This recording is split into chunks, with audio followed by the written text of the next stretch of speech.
Era una tarde típica del verano de 2017, de esas en las que el sol pega a plomo en Salvador, y Clara Martínez, de unos 25 años, estaba allí, inclinada sobre la lavadora en el lavadero de la mansión del Manti. El enorme mantel bordado parecía pesar 1 tonelada en sus manos y el jabón resbaladizo hacía un pésimo trabajo quitando las manchas de vino tinto. Ella, que solía deslizar los dedos sobre teclas de ébano y marfil en Londres, ahora se encontraba en una rutina donde el sonido más melódico era el de la lavadora. Aquellos días estaban tan lejos de cuando era la prodigiosa pianista Clara, la chica que apenas había cumplido los 18 años y ya estaba inmersa en los antiguos y fragantes pasillos del Real Conservatorio de Londres. Un lugar que respiraba música clásica en cada rincón, donde cada nota tocada parecía eco de siglos de talento. Su vida dio un vuelco de un momento a otro, sin previo aviso. Una llamada telefónica en mitad de la noche, la voz temblorosa de un primo lejano y la fría noticia. Los padres de Clara, su refugio, las voces que siempre la animaron a tocar, habían muerto en un brutal accidente. De repente, la música, que era su lenguaje, su escape, se convirtió en un eco lejano, sin hogar. Con el corazón roto y el alma hecha pedazos, Clara tuvo que tragarse su orgullo y sus aspiraciones de una carrera prometedora para regresar a Brasil a una realidad que nunca había imaginado. La mansión del Manti, con sus imponentes candelabros y el olor a cera para muebles antiguos, se convirtió en su nuevo hogar, pero también en su prisión dorada durante los últimos 3 años, donde el secreto de su pasado musical se guardó bajo llave, como un tesoro que ya no sabía que valía la pena desenterrar. La mansión del Manti era un universo aparte, un escenario de opulencia donde Ricardo, el dueño, un hombre de unos 40 años, con una sonrisa de dientes blancos y una mirada de halcón que siempre parecía calcular algo, era el protagonista. Era el tipo de persona con un agudo sentido de la oportunidad y un sentido del estatus aún más agudo. No es que Clara lo supiera en ese momento, pero él sentía un interés casi morboso por su pasado, algo que ella intentaba ocultar con todas sus fuerzas. Como quien esconde una vieja cicatriz que aún le duele, parecía tener un sexto sentido para las cosas que la gente quería mantener en secreto, y el talento de Clara era uno de esos secretos que de alguna manera él descubría, y entonces llegó la fiesta, una de esas noches de gala que tanto gustaban a la alta sociedad carioca, con invitados que parecían salidos de portadas de revista, coches de lujo abarrotando la entrada y un murmullo constante de voces que solo hablaban de negocios y cifras. Clara, con su uniforme de sirvienta, su delantal almidonado y el pelo recogido en un moño apretado, se sentía como un fantasma vagando entre los vivos. Las pesadas bandejas, llenas de copas de champán y sofisticados canapés, le parecían una carga mientras se movía entre los invitados, escuchando risas forzadas y conversaciones vacías. Fue en ese torbellino que Ricardo se acercó a ella, con esa sonrisa que no le llegaba a los ojos y una propuesta que la hizo desaparecer. Se acercó. Y la sonrisa, que había sido solo una línea en su rostro, se ensanchó un poco, pero sus ojos permanecieron fríos y calculadores. Clara, querida, dijo con una voz como terciopelo arañado, tengo una sorpresa para mis invitados. ¿Tocarás para ellos? A Clara se le encogió el estómago, un nudo le subía y bajaba por la garganta. ¿Tocar? ¿Con ese uniforme? ¿Para esa gente que apenas la veía como persona? Era como si le hubieran chupado el aire de la habitación, y sintió el peso de la mirada de Ricardo, observándola con la misma curiosidad con la que se observa a un animal exótico a punto de ser exhibido. La humillación estaba ahí, palpable, esperando ser servida como un plato principal. Ese piano de cola, un reluciente Steinway negro que se alzaba en la sala, parecía un monstruo, acechando, con sus brillantes teclas blancas que la llamaban y la asustaban a la vez. Era un contraste absurdo con el pequeño teclado que solía practicar, escondido en su cuartito al fondo de la mansión. Cuando el anhelo de música la abrumaba y el dolor de la pérdida parecía insoportable, los invitados comenzaron a acomodarse, algunos con vasos en la mano, otros con sonrisas escépticas. El ambiente estaba cargado, una mezcla de curiosidad y desprecio velado, como si ella fuera una atracción de circo, una curiosidad exótica para ser observada y luego olvidada. Pero en el fondo, algo se encendió en Clara, una chispa tenaz que no se extinguía. Era su dignidad gritando. El recuerdo de sus padres, susurrándole que no se rindiera. Clara estaba sentada al piano, rozando las teclas heladas con sus manos sudorosas. El silencio en la sala era casi ensordecedor, roto solo por el ocasional tintineo de una copa y el curioso susurro de algunos invitados cercanos. Podía sentir las miradas fijas en ella, una mezcla de escepticismo y lástima, pero por un instante fugaz cerró los ojos y se sintió transportada. Ya no estaba allí, en la mansión de Ricardo, con el uniforme de sirvienta que la asfixiaba. Estaba de vuelta en el escenario londinense. Sintiendo la adrenalina antes de cada actuación, la anticipación que precedía a la primera nota. Era un refugio, una armadura invisible que la protegía de esa cruel realidad. Los primeros acordes de la fantasía l'impromptu de Chopin llenaron el aire. No era solo una melodía, era un grito de dolor, una explosión de anhelo, el alma de Clara desbordándose entre sus dedos. Las notas, que antes habían sido solo técnica, ahora tenían una carga emocional que los presentes en la sala no esperaban. El bullicio cesó por completo. Las conversaciones se apagaron, las copas dejaron de tintinear. La gente, que antes estaba distraída y concentrada en sus propias trivialidades, comenzó a volverse hacia ella, fascinada.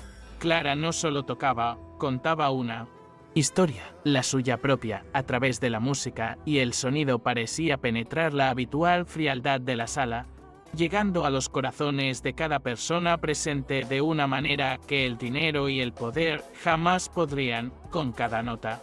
La emoción en la sala parecía crecer, densa y casi palpable. Clara ya no estaba preocupada por su uniforme, por Ricardo, ni por el juicio ajeno. Estaba en trance, inmersa en la música que era su alma, su voz más auténtica. Los rostros de los invitados, antes impasibles, comenzaron a contorsionarse con expresiones que variaban de la sorpresa a la profunda melancolía. Algunos tenían lágrimas en los ojos, otros miraban al vacío, como si revivieran sus propias historias a través de su melodía. Era algo único ver a gente tan acostumbrada a la frialdad del mundo empresarial, donde las emociones se mantenían bajo llave, permitiéndose sentir algo tan genuino, tan crudo. Tras la pieza de Chopin llegó su propia composición, Renacimiento, y ese, sí, fue el punto de inflexión.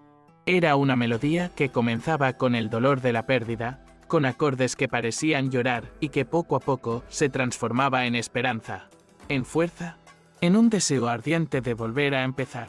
Las notas de Renacimiento eran el propio viaje de Clara, la desgarradora pérdida, el exilio autoimpuesto, el despertar a una nueva vida y la libertad que le proporcionaba aceptar su verdadera identidad. Sintió vibrar sus manos sobre las teclas, no por nerviosismo, sino por una energía renovada. Una certeza que hacía tiempo que no la habitaba. Su música ya no era solo una interpretación, era un manifiesto, un grito silencioso de que había vuelto. Al desvanecerse la última nota en el aire, un silencio denso e irreverente se apoderó de la sala. A diferencia del silencio inicial, este era de admiración. Por un breve instante, Clara pensó que algo andaba mal, que a nadie le había gustado, pero entonces, como un trueno, estallaron los aplausos. No fueron aplausos educados, de esos que se dan por obligación, sino aplausos genuinos, llenos de emoción, que resonaron por todo el espacio, creciendo en intensidad. La gente se levantó de sus sillas, algunos con lágrimas en los ojos, otros con sonrisas tontas. Era como si su música hubiera despertado algo profundo en cada uno de ellos, rompiendo las barreras de la formalidad y la frialdad. Clara, aún sentada en la banqueta del piano, sintió que le ardía la cara. No era vergüenza, sino algo más parecido al calor de la gloria, algo que hacía mucho que no sentía. Su corazón latía con fuerza, un ritmo nuevo, lleno de vida. Varios invitados se acercaron, con los ojos brillantes y la voz entrecortada. ¿Quién eres? ¿Dónde aprendiste a tocar así? Preguntaron, con curiosidad mezclada con un respeto que nunca había recibido en esa casa. Entre ellos, destacaba una mujer alta, de impecable cabello gris y mirada penetrante. Era Margaret Sinclair, una reconocida crítica musical cuyo nombre había oído susurrar en los pasillos del Conservatorio de Londres. La miró con una intensidad que Clara reconoció. Era la mirada de quien ve el arte en su forma más pura.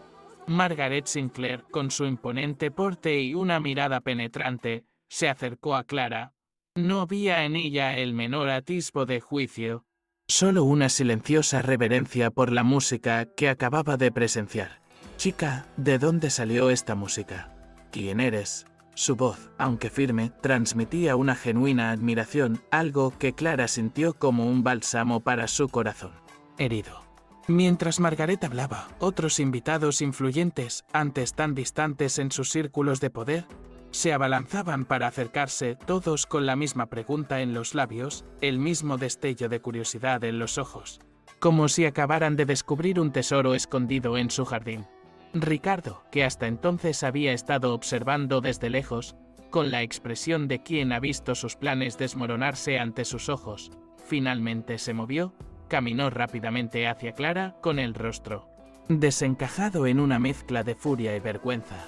Clara, basta. Ya hiciste lo que tenías que hacer, siseó en voz baja y amenazante, intentando recuperar el control de la situación que se le escapaba como arena entre los dedos. Pero antes de que pudiera siquiera tocarle el brazo, Margaret Sinclair intervino con una autoridad que hizo que Ricardo se detuviera en seco, petrificado como una estatua. Tenía el rostro de un maremoto a punto de tragarse su furia y el aura de alguien que no tolera la mediocridad. ¿Cómo se atreve a interrumpir semejante talento? Signet del Manti. Resonó la voz de Margaret por el pasillo, cortando el aire como una cuchilla afilada. Esta joven posee un don que pocos poseen. Debería estar orgulloso. No intentar reprimirla. Sus palabras fueron un golpe directo al ego inflado de Ricardo, quien retrocedió, visiblemente conmocionado por la reprimenda pública. Clara observó la escena con una mezcla de alivio y sorpresa, recorriéndole el cuerpo. Por primera vez en años, se sintió defendida, vista por alguien a quien no le importaba su uniforme, sino su esencia, lo que llevaba dentro, la voz que expresaba a través de la música, la fiesta, que Ricardo había planeado como escenario para su propia exhibición de poder y para la humillación de Clara, se había transformado, en cuestión de minutos, en un triunfo personal para ella.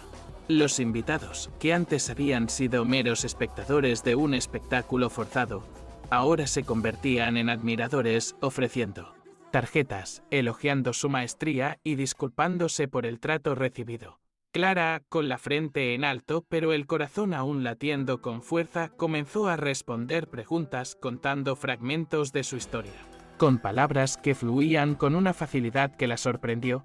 Con cada sonrisa, cada cumplido, parecía quitarse un peso de encima, el polvo de años de dolor y silencio se desvanecía, revelando a la mujer fuerte y talentosa que siempre había estado ahí, esperando el momento oportuno para florecer. Al día siguiente, el ambiente en la mansión del Manti era denso como el plomo, y Clara sentía el peso de la atmósfera en cada rincón. Ricardo, con el rostro marcado por la noche anterior, estaba rojo de ira y humillación. La llamó a su despacho, un lugar que hasta entonces había sido tabú para ella, y su voz era un susurro agudo, casi irreconocible con tanta furia contenida. «Me has avergonzado, Clara. Me has apuñalado por la espalda», espetó como si ella hubiera cometido el peor de los crímenes, cuando lo único que había hecho era tocar su verdad. No soportaba haber perdido el control, que su curiosidad exótica se hubiera convertido en la estrella de la noche, eclipsando su propia brillantez egoísta. Él alegó ingratitud, diciendo que ella nunca quiso apuñalar a nadie por la espalda, en una cruel ironía que Clara apenas podía procesar. Para él, la despedida era un jaque mate, una forma de restablecer el orden y demostrar quién mandaba. Pero para Clara, esas palabras, antes tan temidas, sonaron como una liberación. El dolor que sentía por la pérdida de sus padres seguía ahí, latente, pero la sensación de estar perdida, de ser un barco a la deriva sin brújula, había desaparecido. Era como si la melodía de renacimiento hubiera abierto un nuevo camino en su corazón, un camino iluminado donde podía ver el futuro y ya no solo el pasado. Con la caja de cartón en las manos, con sus pocas pertenencias y una pequeña muda de ropa, Clara salió de la mansión del Manti. Sin mirar atrás, el intenso sol del mediodía en Salvador parecía besar su rostro de otra manera, ya no con el peso del deber, sino con la calidez de la esperanza. Margaret Sinclair, fiel a su palabra, ya la había contactado. Y su voz al teléfono era una invitación a un nuevo comienzo, un mundo al que Clara había renunciado. Era la oportunidad de abrazar la música de nuevo, no como un secreto vergonzoso, sino como la esencia de su ser, como la fuerza que la guiaría a partir de entonces. Los siguientes 6 meses fueron un torbellino de trabajo, dedicación y redescubrimiento. Clara no solo ensayaba, se reencontraba consigo misma, nota a nota, compás a compás. Margaret Sinclair se convirtió en mentora y amiga. El puente entre el doloroso pasado de Clara y su brillante futuro. Reconectó con su tía Elena, quien siempre la había apoyado desde la distancia y ahora la recibía con los brazos abiertos, ofreciéndole un refugio seguro y amor incondicional.